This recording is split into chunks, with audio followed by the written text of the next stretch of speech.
with like force, and you pop that clip, bam, throw in that lethal clip, and you start blasting. And work in groups. All right? None of this Lone Ranger super cop badass whoop motherfuckers ass bullshit. Work in a group. Always either have a partner or a group that patrols so that y'all can keep each other's back, but at the same time y'all can keep an eye out on what's going around. 4 sets of eyes are better than 1 set of eyes. 2 sets of eyes are better than 1 set of eyes. So always remember, keep a partner with you in the safety patrol, because we want to have video camera surveillance privately ran and operated by our community. That means the city and the police and the federal government have no access, because these are going to be hardwired, not Wi-Fi. And then I also say, man, get some money together, get these fucking drones with the cameras on them, and have them suckers sitting and ready to be ready for flight if necessary. See, this way we can keep a track with the video surveillance of police coming into the community. So if them motherfuckers ain't acting right or they doing some shady shit, we watching your ass the minute you drive into this community, and these cameras gonna keep a check on your ass until you leave. Every time you pull somebody over, stop a black man, whatever, if the camera's gonna be on your ass, and immediately a drone will be dispatched to catch all the interactions between you and this individual. And at the same time the drone is being dispatched, the community safety patrol will be dispatched to the location to observe the police conducting their duties. They gonna have a check on this shit. So you start putting your knee in a motherfucker's neck and look like you about to do something foul, I say that they should be empowered to perform a citizen's arrest on police brutality and misconduct. If you got a gentleman subdued, you got the handcuffs on him, he down or she down, then there's no reason for you to put a knee on the neck. There's no reason for a chokehold, especially if you pulling this person over because they walking down the street. You want to know where the fuck they doing and what they doing. I'm minding my own fucking business. I suggest you do the same. Or you gonna pull them over? Oh, you turn the corner and failed to put the turn signal on. Well, give me a ticket and send me on my way. What is the purpose of pulling me out my car? What is the purpose of going through all my shit? You would not do that in them affluent white neighborhoods. Ain't no way in the fucking hell you gonna tell me you pulling out Richard Big Bucks out of his fucking Rolls Royce and putting his ass on the ground. You ain't doing it. And that's the thing. We need our own safety patrol, because it's how you treat us is the reason why we protesting in the streets. When you come in a black neighborhood, there's a very different way the police interact with us compared to in a very affluent white neighborhood. So let's dive into that for a quick second. What it's like to be pulled over by the police in a white neighborhood compared to what it's like being pulled over in an urban neighborhood. Here's how it is in a white neighborhood. Somebody driving down the street, they commit a traffic violation, didn't put a turn signal on, maybe did a rolling stop at the stop sign when they should have came to complete stop, whatever. Police throw on the sirens, pull you over, and they step out the car and they go, "Excuse me, sir. Did you just realize that you committed a traffic violation back there?" And of course, person, "Oh no, I didn't realize." "Yes, sir. You forgot to signal as you turn the corner." "Oh, I'm so sorry, officer. I just made a mistake. I wasn't thinking. I had a lot of stuff on my mind." "It's okay, sir. I'm going to have to give you a ticket, though. And here you go, and you have a good day." "Thank you, officer. You have a good day, too." Now, that's how they do you in them nice gated communities and them nice areas with them big pretty homes and them nice manicured lawns that Mexicans usually are the ones that's cutting that shit and making it look as pretty as it do. Do y'all give them any credit for it? No. All right, that's another story. It's another conversation. But anyway, now this is how it is when you in a black neighborhood and you get pulled over by the police walking down the damn street. Not in the car, not committing no traffic violations or rolling stops or running the red light, none of that. Just walking down the damn street. And the reason why I know this, because this shit has happened to me on more than one fucking occasion. More than one fucking occasion. It wasn't until I got to a certain age that I stopped putting up with that shit, because I'm done. And I'm not going anywhere near. When I see the motherfuckers coming, hey, I tend to go in the opposite direction or get the fuck up out of Dodge, disappear quickly so they ain't got to pull me over to ask me shit, because I done been through this too many times. And I'm going to tell you something else I've been through when I get finished telling you this. This is how it works when you in a black neighborhood and you walking down the street. The police roll up and hit the sirens. Woo! You turn your head, you look, and the first thing that come out of their mouth is, say, boy, where you going? I'm walking home. Do you live over here? I just said I'm walking home. Don't get smart with me, boy. I'm not getting smart. I live in the neighborhood. I'm walking. Matter of fact, show me some ID. Why do I have to show you ID? I'm walking. Because I said show me some ID. I'm the police. Show me the ID. When I request ID, you have to show me your ID. I don't know about that, but okay. Oh, you trying to be one of those old smart ass boys, huh? You know what? Get on the ground, face down, legs crossed, hands behind the head, and motherfucker, I want your forehead on the fucking pavement. And if you move up, I will blow your head off. Okay, officer, there's some piss right. I don't give a shit. Put your forehead to the ground now. Fine. Forehead down and some piss. ID in the back pocket.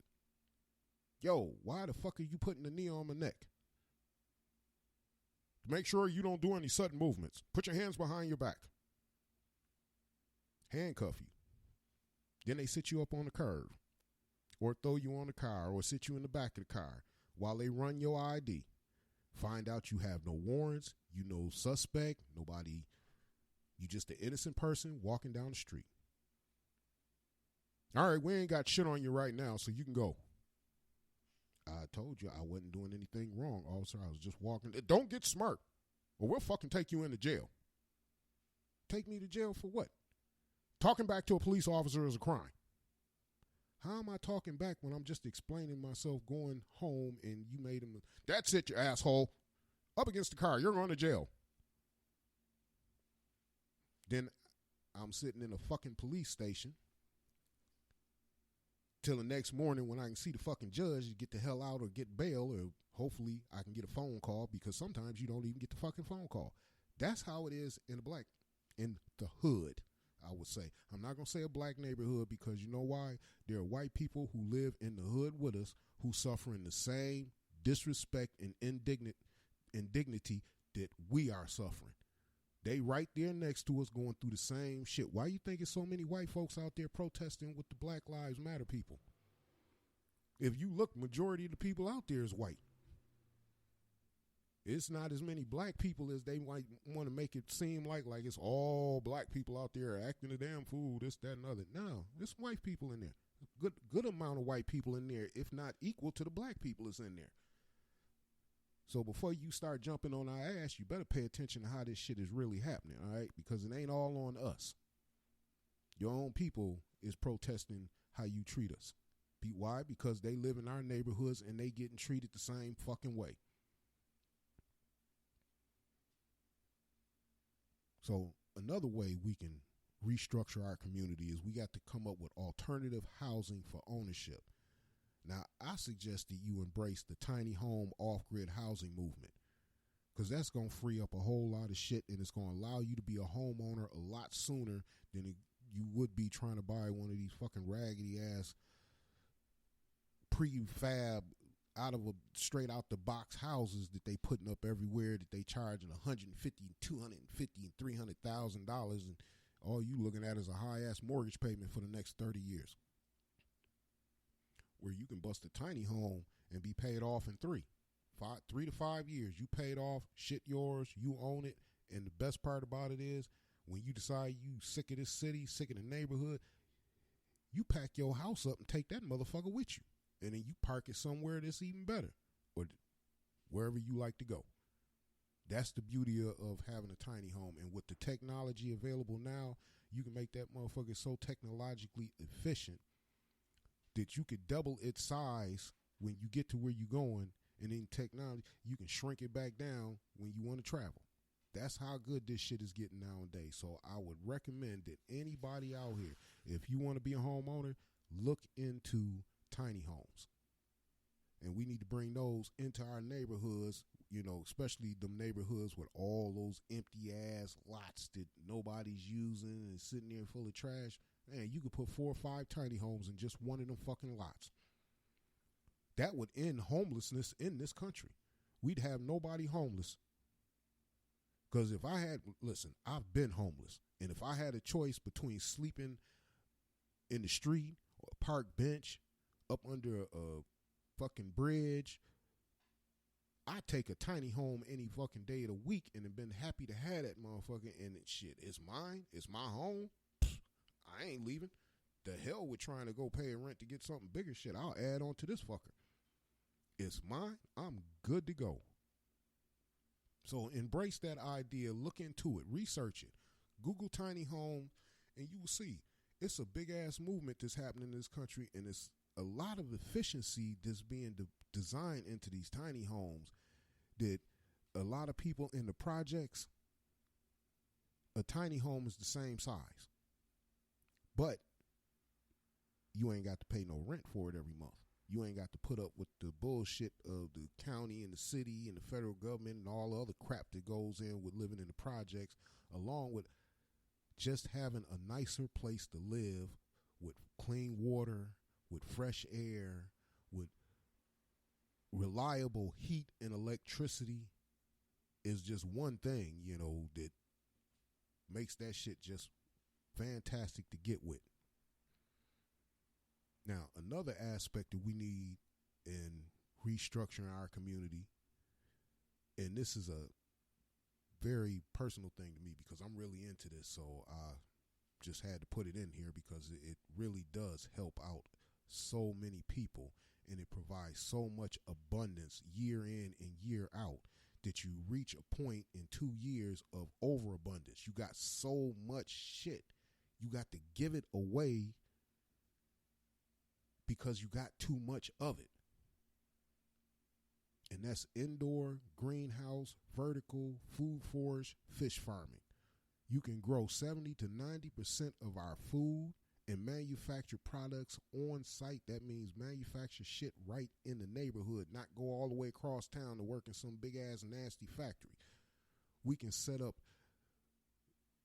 miniature manufacturing locations throughout the neighborhood. We got somebody over here turning tomatoes into ketchup, somebody over here turning mustard greens or mustard seeds into mustard, somebody over here making mayonnaise, somebody over here making spaghetti sauce, somebody over here manufacturing salsa, somebody over here pancake mix or waffle mix, whatever. You know, whatever products that you buy out of the store, you can manufacture in the neighborhood if we just set it up to do that. That's part of that community-based employment. Along with clothing, if we grow hemp and convert that into cloth, then we can be manufacturing our own gear in our neighborhood and employing our people to do that shit and learning a valuable skill at the same time. Imagine if we had a community-based clothing manufacturing setup, and you go to all of these rappers and professional athletes and singers, all the motherfuckers want to come out with their clothing line, and we get the contract to manufacture all of his shit, all of his hats, all of his shirts, all of his pants. That's serious income coming to the community, saving that person millions of dollars that they would have spent with the corporations. We saving them millions. And then they can reinvest that right back into the neighborhoods that they purport they want to help. So let's give them the opportunity to help by creating the opportunity in the community and stop trying to go get some big ass